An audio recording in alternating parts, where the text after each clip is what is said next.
morning, Sue Marie. Nanny in Norfolk. Good morning, good morning, good morning. I did not go live yesterday because I was in a marathon. I was doing my election day marathon. Hi, Laurel. Doing my election day marathon. Um, Nurse Misty. Hello, Misty Wallace. Nurse Misty. Hello, Mel's Creative Arts. Good morning, Carolina Lewin Studio. Nice to see you. Hi, Diva Cat. Good morning. Good morning, Leslie, where the cool kids are here. The reason I do a story time here is because they're recorded. And I try to do it every morning on a regular shift. I'm going to try to be structured and organized. So good morning, good morning, good morning. True Akita lover. Hi, Shannon. Nice to see you. Oh, isn't this a wonderful, glorious, grand rising today? It is so exciting. Jenny Bo Benny from TikTok. Hi, Jenny Bo Benny from TikTok. I think I might be able to tell my serial killer story in this live today because we're going to have it seems like we have a few more people who haven't ever heard it. And that's part of the first year's the 1977 series, so we'll see about that. But he's history. Hi, Liam. Nice to see you, Liam. Thank you for following. Hello, Christy Nichols from TikTok. Hey, Simon Green. Gorgeous day, Christina. We're going to have story time. We're going to talk a little bit about the election, though. We have to talk a little bit about the election while we're waiting for people to get here. Isn't this amazing? It is so amazing.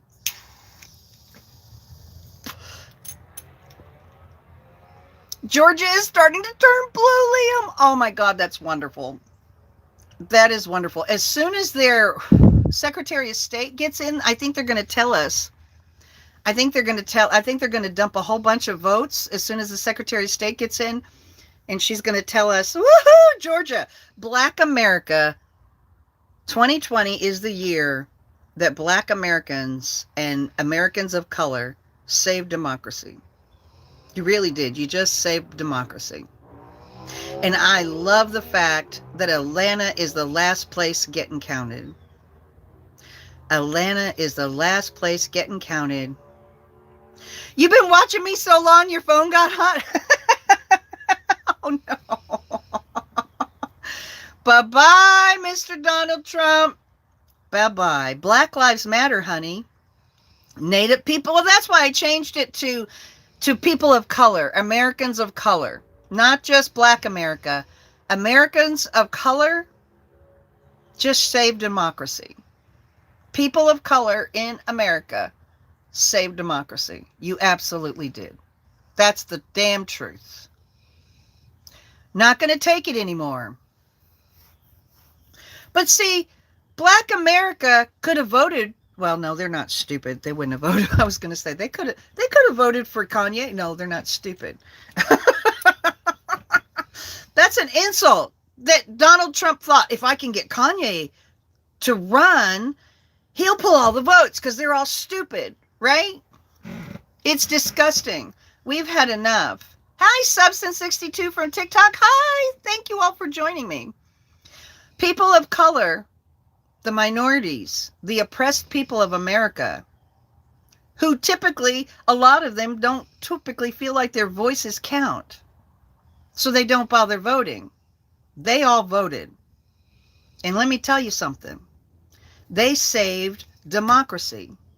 They saved our democracy. Our democracy was about to really go, no shit. This isn't like stretching the truth. Who got enough votes? Our democracy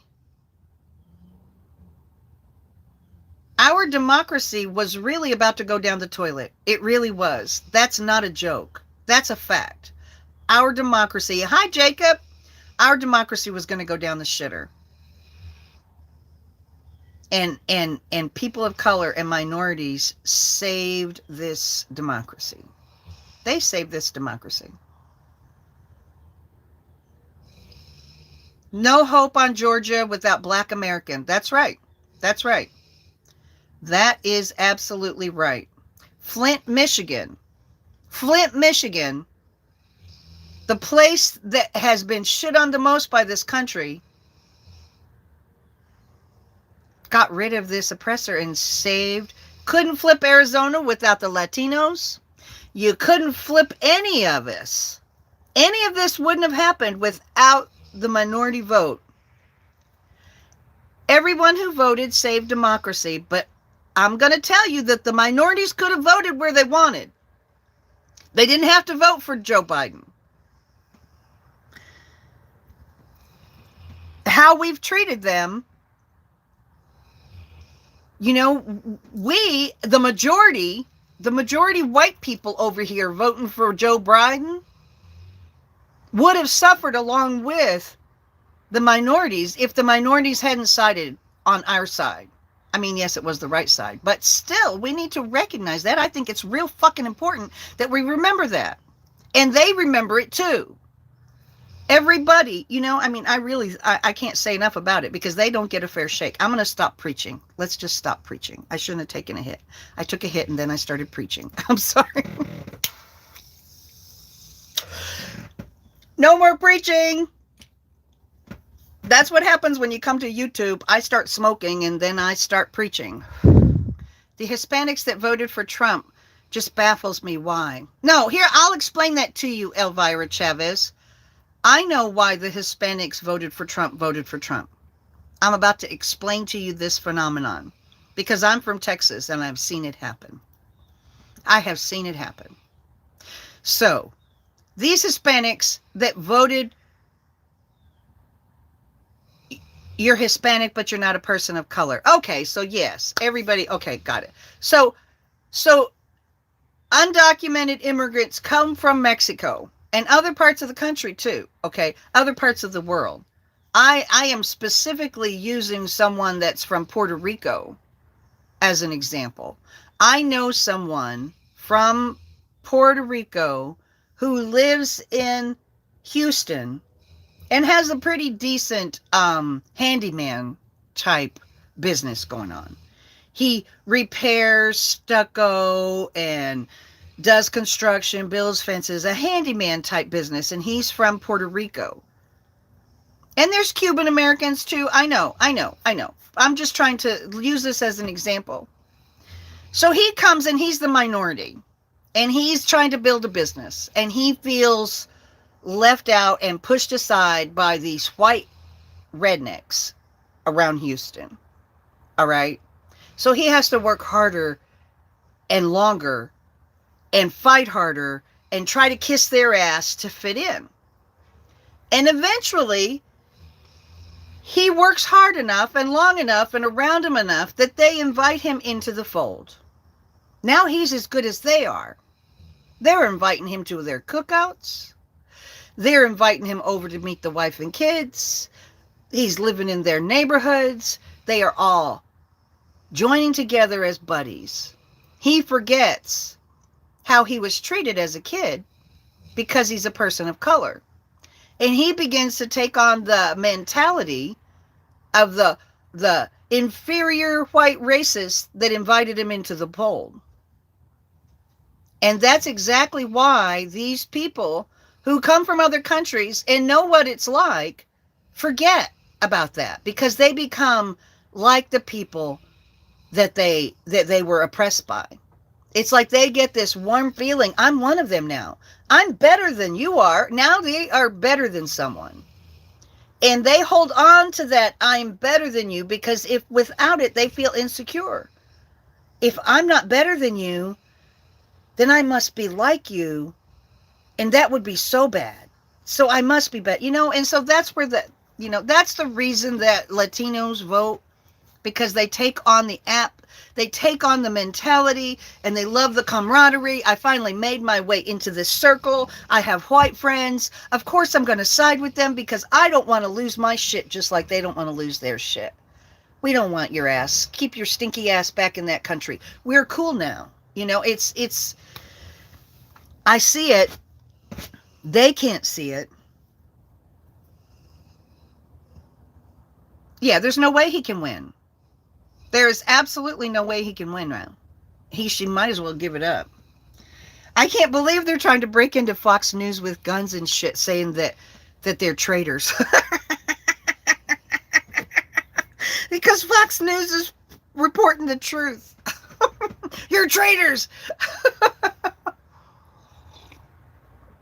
He's not going to win. And you don't get to change it. And we get to laugh at your dumbasses.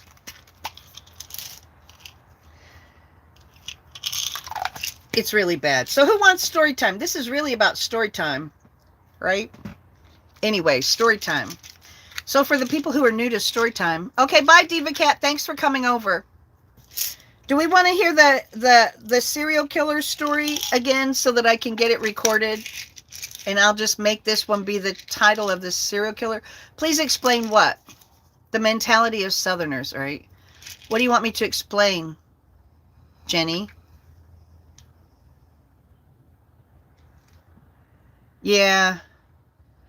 I follow CNN because CNN is more conservative about calling states. More responsible. Trump fans are going to break into Fox News. Oh, that's what somebody came into my live on TikTok and said, that there is where was it?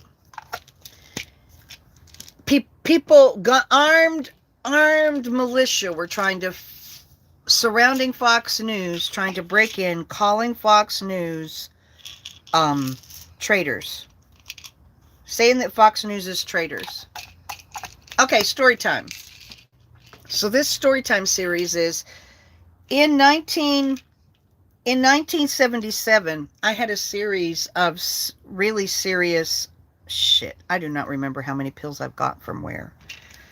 I had a series of traumatic events happened in 1977 that that changed my life. And so this series, this section of my story time is about 1977 and a list of all the things that changed my life. 1977 started with me having an encounter with a serial killer when I was 15 and hitchhiking across. I've gone through all the stories, but the very first part of 1977 involved the serial killer. I had to delete that episode. So I'm going to retell the serial killer. But what happened in 1977 to me was serial killer, then I had to hitchhike across country, then I got my first job in my first apartment, then I got in jail, then I had to go across country again. I mean, I love you too, Christina. Thank you. And I love all of you guys as well. And then my sister died, and then I had to go cross country again, and it ended up with me watching a black man getting beat to death in the Detroit bus station. I've already told that part of the story. I told all of 77. I don't know.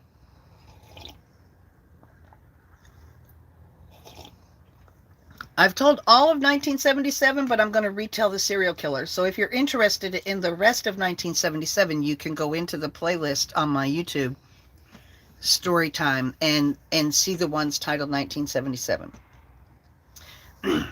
Thank you so much, Val. I can't see because I don't have my glasses on. I can't see what you said. Oh, I love you too, Velvet Touch. Okay. So, in 1977, I was 15. I was living in Killeen, Texas. I was in a really bad... My home life was horrible. My mother suffered from mental illness my entire life. And her mental illness was that she would... I mean, among other things, a lot of other things. The biggest one, the one that impacted my life the most, was that it was in the Greyhound station in Detroit, Simon, yes. I saw him beat to death in the Greyhound station in Detroit, yes. I'm assuming it was to death based on how long the beating lasted. I don't know, he could have survived it, but anyway, so my mother's mental illness was that she wet the bed. You have been there? So you should go watch the video in my series, the one, yeah, 19. You should watch my 1977 series. The last one in the series is me describing, I was traveling. We can talk about that instead of the hitchhiking series if you'd prefer. I mean, it is probably one of the most insane things that I've ever seen in my life. But I was traveling across country by bus. I got sent from Massachusetts to to the Upper Peninsula of Michigan. Okay, good. Okay, Simon. All right. It was horrific. It really was, and I'd like to do the details. I'd like to use the details that I remember about that story to try to find out if I can find his family or a cold case if one exists about his death. Um, or maybe if his death was recorded inaccurately. Like maybe he fell downstairs or something. Anyway. So my mother's mental illness was that she wet the bed, among other things. She was really, really, really, really mentally ill. But she wet the bed, and not only did she wet the bed, but she didn't clean, and she didn't clean herself. I never bathed. Our house never got cleaned. And when she wet her bed, she would just put a blanket on top of it and then wet that. And then put a blanket on top of that and wet on that. And then maybe she'd put a newspaper down and wet on that. And then she'd put a blanket down. She wouldn't even take the old blankets that she'd already peed on off. She would just put new ones on. So her bed would rot to the point where it had a big black hole in it. I mean, that's how I grew up as a child, seeing my mother's bed have a big black hole in it. It was horrible. And I always went to school dirty and stinking like urine. So I wasn't one of the socialites in school. I wasn't. And I was 15 years old, and I was hanging out with the stoners. I found a home with the stoners. And the high school that I went to was in Killeen, Texas. And you could, in Killeen, Texas, at the high school, you could take bowling as your PE. You could elect to make bowling your PE, which was really fucking cool because there was a bowling alley down the street. So we would walk down the street for 7th period and bowl, and then walk back to school for our 8th period class. Or most kids would walk back to school for our 8th period class, but stoner girls sometimes got distracted on the way back to school. Also, at the time, in my history class, there was a new kid that had just enrolled, and I kind of had a crush on him. I hadn't ever talked to him, but he would come in and sit in his chair and lean back and look all cool. I don't know, like, of course I went, oh, there's a bad boy. There's a bad boy. I like him. So, but I hadn't ever talked to him. I had just noticed him. So it wasn't like there was a friendship or anything. I just remember noticing him like, oh, he's different. Yeah. Oh yeah, he was different. All right. So anyway, my friends, not me, but my friends knew these Army guys. And when we were at our PE class at the bowling alley, they said, we have these, look, these are our friends. We can go hang out with them and we'll smoke some pot.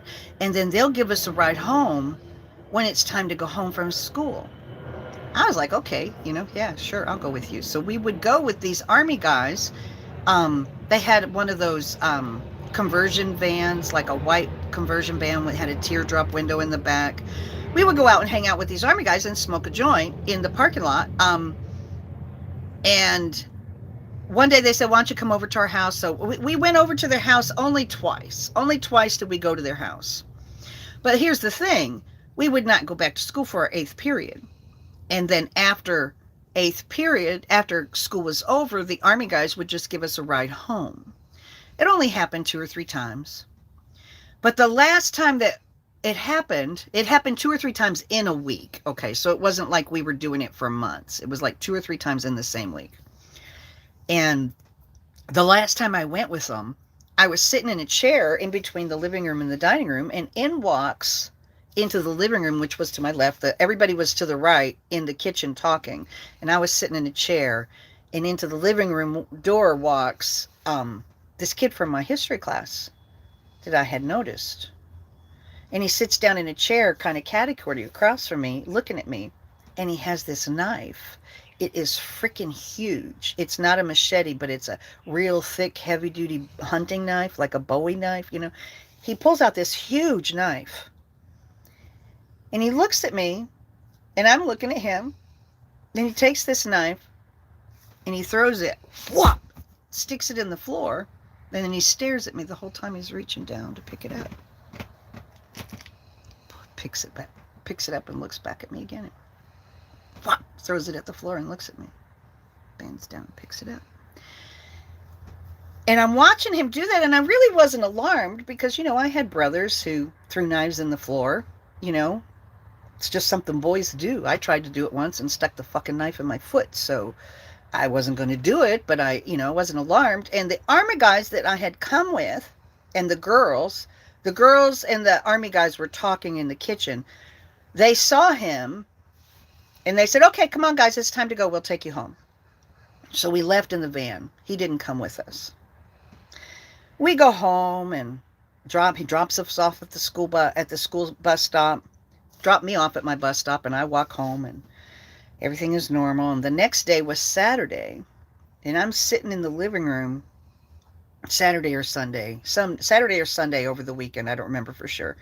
I'm in the living room on the floor, sitting next to the couch, and my dad is on the couch watching TV. And the breaking news on the breaking story on the evening news was that local killers of local convenience store clerks caught. So we're watching the news, and that's the breaking story. And we'd all heard about the convenience stores clerks being murdered. So, we're like, oh, wow, they caught the killers. Good. And the camera, this is in 1977. So having a camera on site meant it was a big deal. Okay. They had a camera on the news live. And they panned over, and you could see the van, the white van. I thought, oh, that looks like, I don't remember his name. Looks like John's van or whatever his name was. Wow, that looks just like his van. And then the camera kept panning, and it says, and this is the house they were captured in. And it's the duplex I've been spending afternoons at. The killers and robbers. The robbers are the Army guys that I have been hanging out with at Cutting School.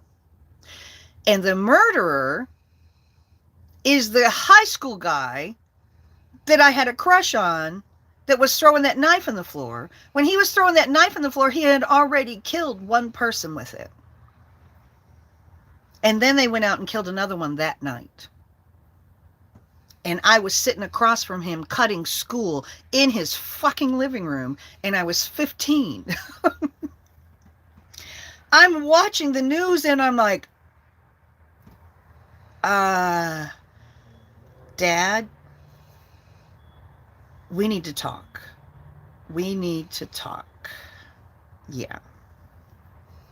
So, as it turns out, the kid from my history class was a sociopath. Maybe that's why I noticed him. He was a sociopath, and his,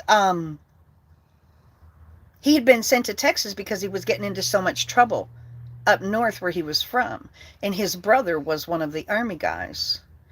And he talked them into going and robbing the convenience store. They were going to use his knife to rob the convenience store. And so they make the clerk lay down on the floor while they rob.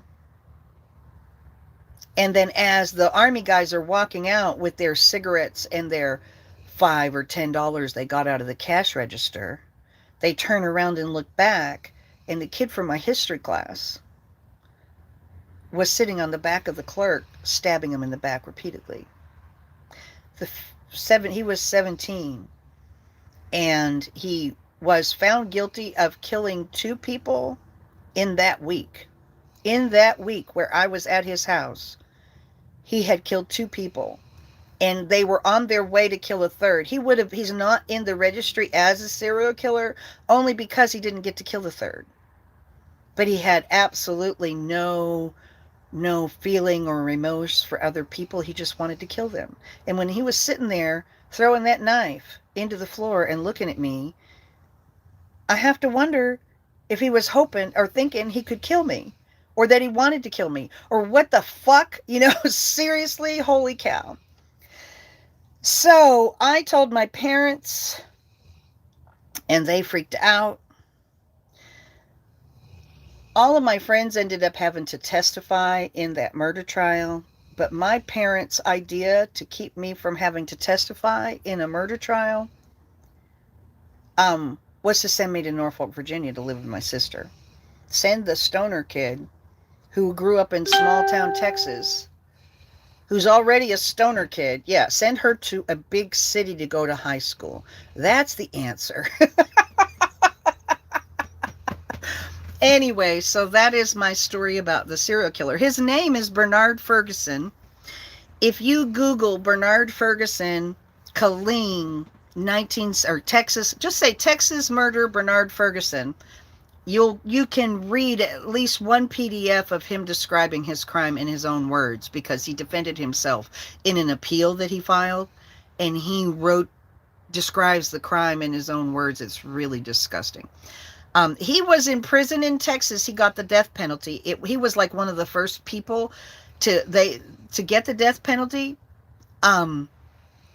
for his case after they restored the death penalty in the United States in 1977. So he got the death penalty, but because he was only 17 when he committed the murders, a human rights organization fought for him and got it commuted to life without parole.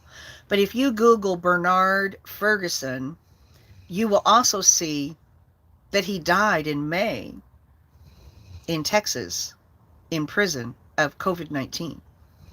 So he died in May of COVID-19. He was in prison since 1977 until he died in COVID-19. So that's my serial killer story. That's story time for today.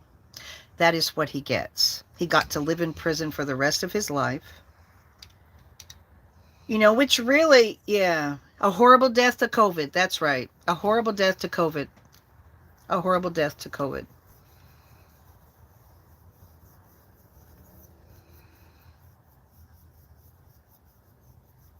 He got to die. Yep. Anyway, I don't know. I ended up marrying somebody named not Bernard Ferguson, but my ex-husband's name is Bernard. He too was a sociopath. I must have a sociopath beacon on my fucking head. Come on. Come all ye sociopaths.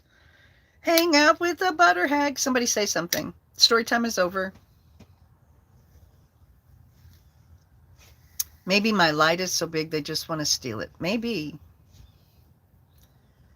You've been living in Houston for the past 12 years? Oh, wow, Velvet's touch. Maybe your light is so big, yeah. Right? Can you imagine? I know what it looks like to look into the eyes of a sociopath. And that's how my 1977 started. We don't even know because they're so charming. That's right. They really are charming.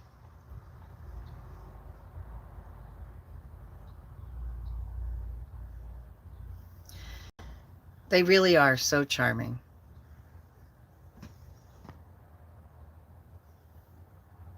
Oh, I'm born and raised in Texas. I'm not going to lump you all together. I know that there are good ones of you. I know. Is Killeen real close to you? Well, you can look it up. You could probably go, you know what you could do, Mel? You could probably go to the library in Killeen and look on the microfiche for old newspapers and actually read the articles. Right, Christina? Yeah. You can read the articles. He was, yeah. Yeah. He was a real no shit serial killer. He just didn't get his third kill in. He was a kid. He was a kid, so he was sloppy. Yeah, no thanks. I lived. Are you reading that appeal? Okay, think about it. I was sitting next to that crazy son of a bitch the day before he did that murder. The day he did that murder, I was sitting across from him. And he went and did that fucking murder that night. Isn't it insane, Elvira? It's crazy.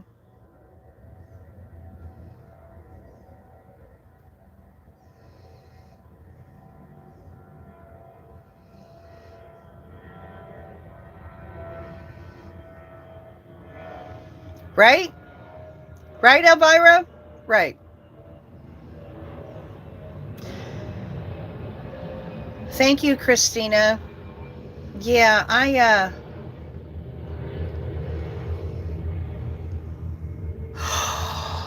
a mink farm in Denmark has mutated COVID and is passing it to humans.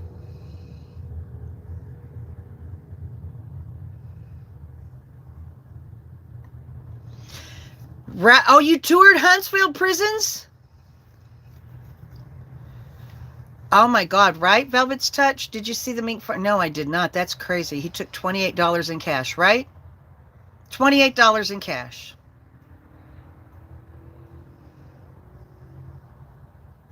A man's life for 28 bucks. It's not about the money. That's what makes it so scary that I was sitting across from him. See, they could have taken they took the cash and the stuff and left. And when they looked back inside, Bernard Ferguson was murdering. He wasn't murdering that person for the money. He was murdering that person because he liked to kill.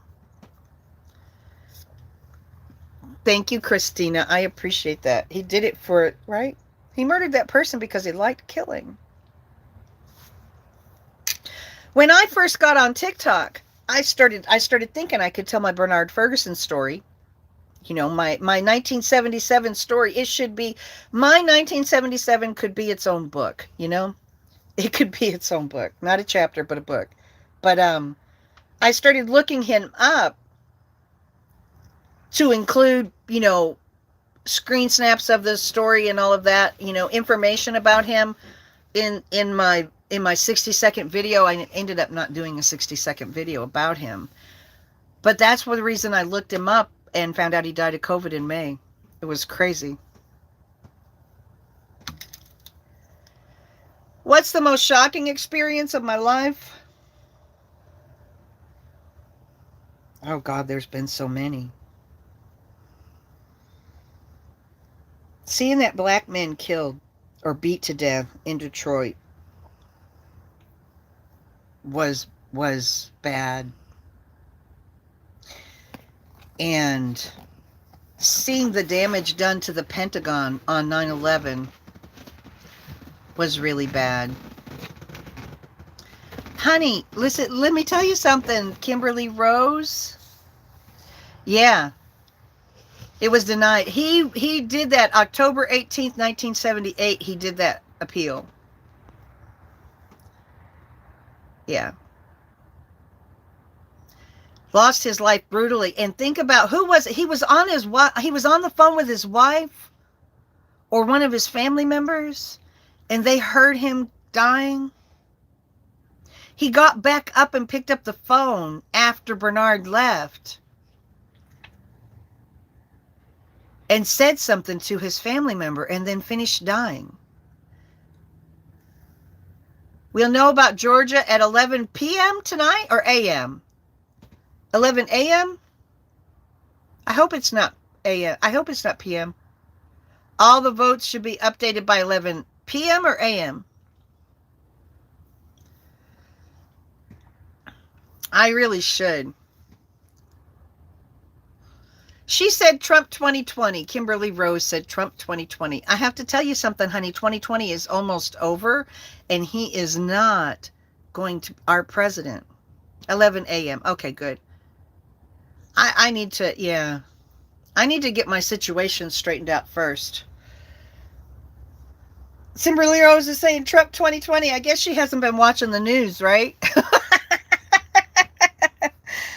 We are free of Donald Trump. It is 2020 and we are free of Donald Trump. There is hope. There is hope. You don't know who you've met who were serial killers. That's right. We are free of Donald Trump in 2020. 19, I almost said 1920. No, 2020. We're free of Donald Trump. Trump for prison 2021, and he really is going to prison.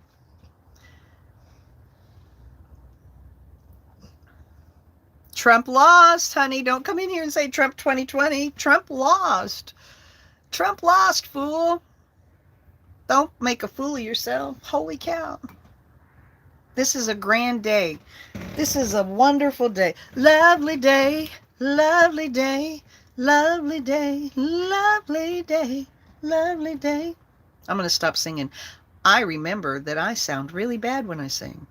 You will never get me to sing on YouTube again as long as I fucking live. Because I almost deleted another part of my story times because you guys talked me into singing. I sang on fucking camera in front of people. Holy cow. It's ridiculous. I can't do that. Anyway, so that's 1977, the hitchhiking story. They put me on a bus. I remember when I got to Norfolk, my friends from Killeen, God is great, Trump will not lose. So if Kimberly, oh, I'm so glad you said that. So does that mean that if Trump does lose, I mean, Trump has lost, but when Trump gets escorted to prison on January 21st, 2020, will you also be saying, God is great? Because I know I will. I will. And it may be the first time I might half-ass mean it. I'm happy I lived too, Jenny. Me too. I've had a guardian angel on my shoulder my whole life because, trust me, I have been ill-equipped to deal with the world that I have set myself into, you know. But I have been fearless. Biden doesn't want to take your cookies. That's right. Biden doesn't want to take your cookies. And my sister dated a nice cop, but they broke up after a few months, and we found out he was arrested less than a year later after murdering his new girlfriend and her mother.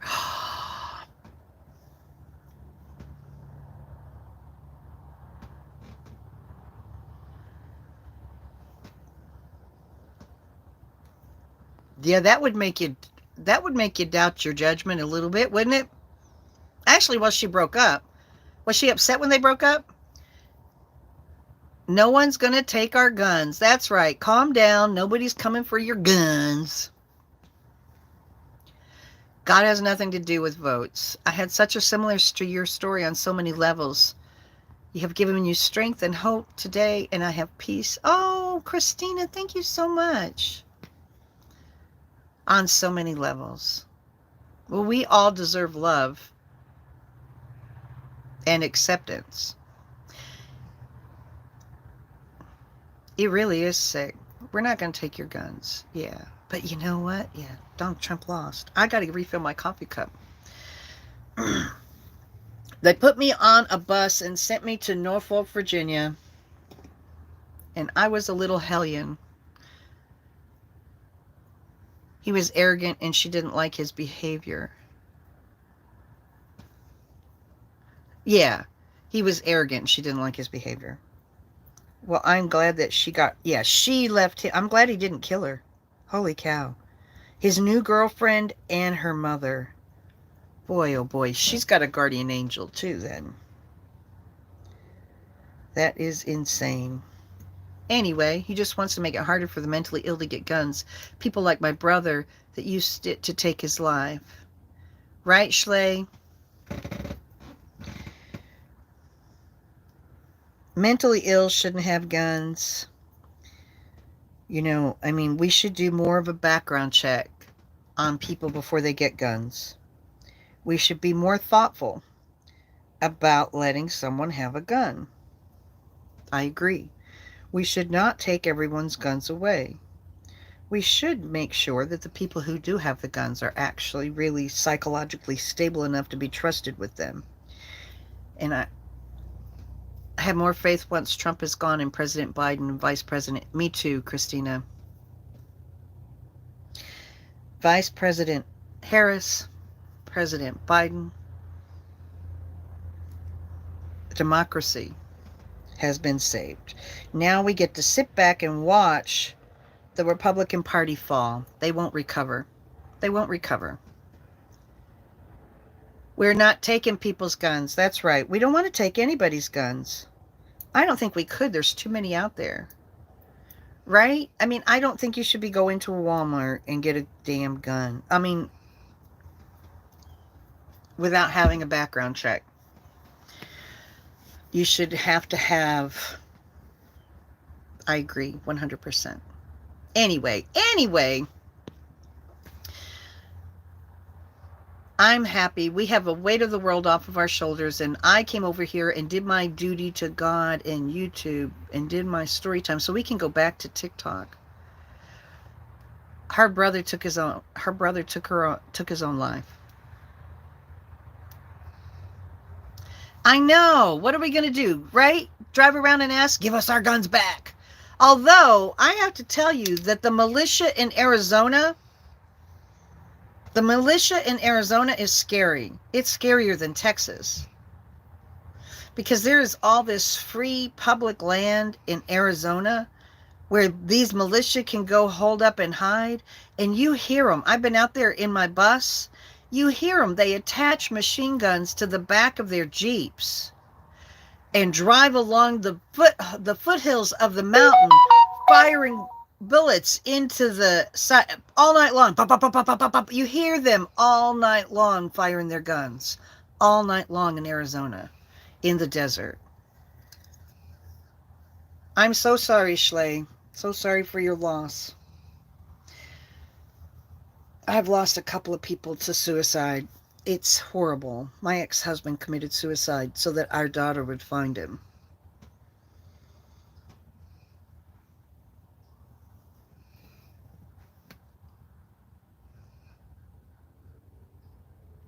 It was really horrible.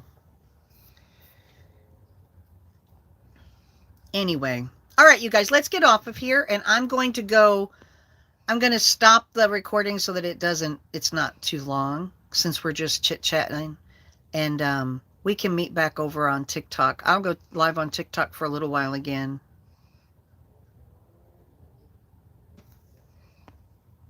He bought it in May at Academy Sports. He only needed his driver's license and sign an affidavit that he's never been formally committed. Right, Schley?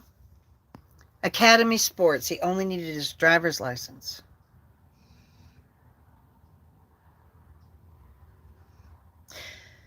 Yeah, that shit's got to stop. That's got to stop. An affidavit, so you just have to promise that you're not sick to get it.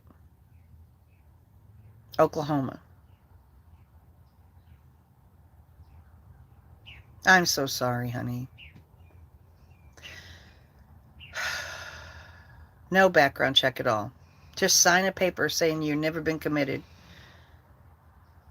That's insane.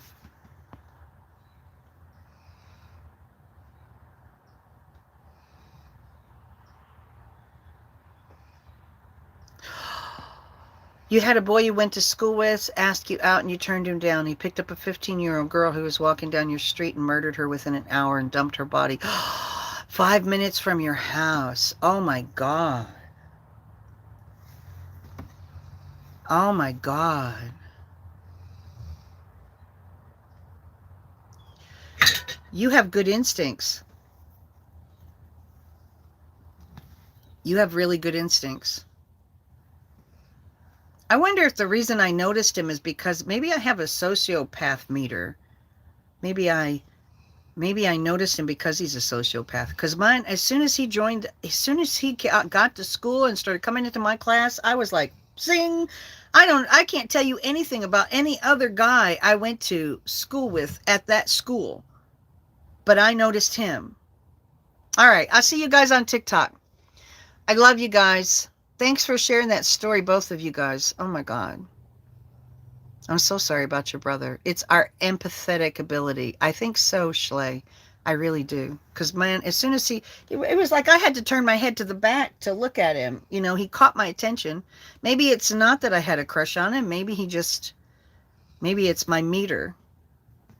I love you guys too, and I'll see you guys back over on TikTok. Assault rifles only belong in the military. I agree. Not in our police departments either. We do not need our police departments to have military grade weapons to use against us. All right, you guys, I love you. I'll talk to you later. By the way, if you were worried about me, I'm feeling a lot better about my living situation, so don't worry about me. And I'll talk to you later.